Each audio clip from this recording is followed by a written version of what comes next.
Listen, when Democrats take Congress back, when they take the presidency back, and they start doing the same greasy, power-hungry rules are for peasants behavior or worse, do not open your mouth. Don't gasp. Don't cry. Don't act shocked. Don't do the "this is not who we are" theater, because you built the runway for this plane. You watched the system get hollowed out and you treated it like a TV show. You let corruption become just politics. You let propaganda become just opinions. You let blatant lawlessness become just the new normal. So if the next people come in and act like Trump with a different logo, shut up, keep the same energy. No pearl clutching, none. You don't get to pretend you care about norms after you set them on fire and roasted marshmallows. And Congress? Please. Congress is a retirement home for people who learned how to fundraise, not govern. They'll scream on camera, send fundraising emails, and then do nothing when it counts. They'll hold hearings like it's community theater, and then act stunned when the executive branch walks all over them. And SCOTUS? Stop treating them like marble gods. They're just humans in robes with lifetime job security.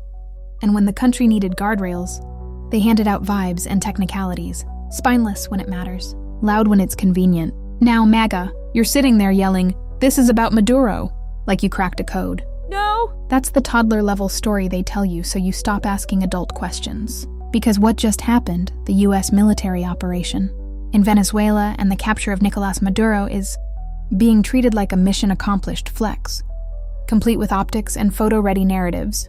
And you're falling for the oldest trick on Earth. They point at a villain, so you don't look at the invoice. Here's the part your brain refuses to do. Follow the incentives. If the White House is saying the US will run Venezuela for now, and that is not a humanitarian hallmark moment, that is a flashing neon sign that says, control, resources, leverage, deals.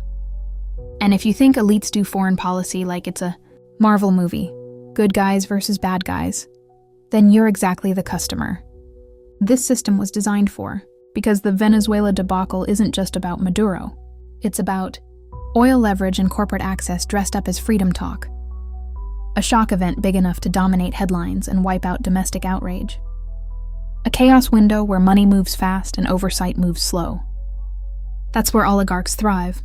Contracts, security, reconstruction, private profit, public risk. You know what photo ops are in politics? They're a receipt substitute. They give you imagery so you don't demand accounting. They give you drama so you don't demand documents. They give you a headline so you don't demand a plan. And you're out here like, well, he's a dictator, so it's fine. Okay, even if you believe that, what's the legal authority, the exit strategy, and the cost? Because critics, domestic and international, are calling this unlawful, destabilizing, and a dangerous precedent. That's the adult conversation. But you can't have adult conversations when your political attention span is a goldfish with a gun. You're acting like the only two settings are: 1. USA strong. Door traitor. No middle brain. No skepticism. No accountability. And that's why this keeps happening. Because if you can be trained to clap for spectacle, you can be trained to accept the bill later. And the bill is never paid by the people who ordered the spectacle. It's paid by the taxpayer, the deployed troops, the economy, the stability of an entire region, and your future, quietly, through inflation, debt, and distraction politics.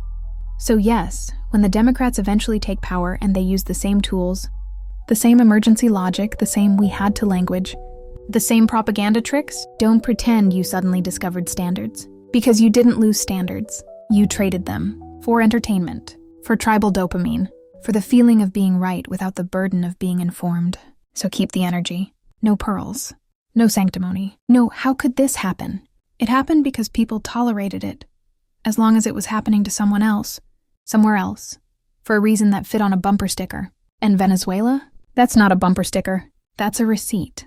And you're gonna find out what it costs.